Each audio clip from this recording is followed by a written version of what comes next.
Using the Wolf convection steam oven takes all the hard work out of baking for the holidays. This acts as your water bath when you're baking something like a salted caramel cheesecake because you don't have to utilize a water bath. This is your water bath. We're gonna start by making our bourbon salted caramel for our salted caramel pumpkin cheesecake. So in my pan, I have my granulated sugar. I'm just adding a little bit of water, just enough to moisten the sugar. And then we're gonna turn our dual stack burner on nice and high and let that come to a boil, no stirring. So we're starting to get a really pretty golden brown, and then we're just gonna turn our heat down. We're gonna add in our 4 tablespoons of butter. Once that's melted, we are then gonna add in our heavy cream. Be very careful in this step as heavy cream tends to boil over.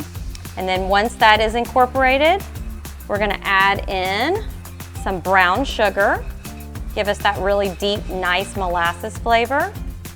And then while our heat is still on low, we're gonna add in our bourbon. So we have about a tablespoon of bourbon here. And then last but not least, we're gonna add in a little bit of flake salt, giving us our salted caramel. For our crust, in my food processor, I combine chocolate wafer cookies, a little bit of pecans, and crushed those together and drizzled in some melted butter. So that is going to be the base for our salted caramel pumpkin cheesecake. And then all we're gonna do is press that in and a little bit up the sides.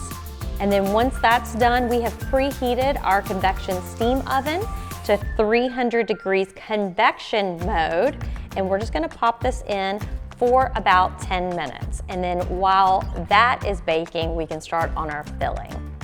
For our pumpkin pie filling, we have softened cream cheese, we have pumpkin puree, little bit of sour cream, granulated sugar, some eggs, some vanilla extract, all of our spices, cinnamon, nutmeg, and cloves. A little bit of flour in there to kind of tighten everything up, and then our salted caramel went right into our mixture and is also gonna be drizzled over the top.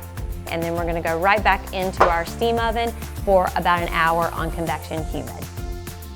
Our cheesecake has been sitting in the Sub-Zero overnight, and then we have our bourbon salted caramel that is gonna go right over the top of this. So we're gonna put a good bit here and let it run down the sides. And then, because all desserts are so sweet and deserve a little saltiness, we are actually gonna put a little bit of flake salt over the top. Topped with our salted caramel and sprinkled with just a little bit of that flake salt, it's now ready to go to slice up and serve to your friends and family.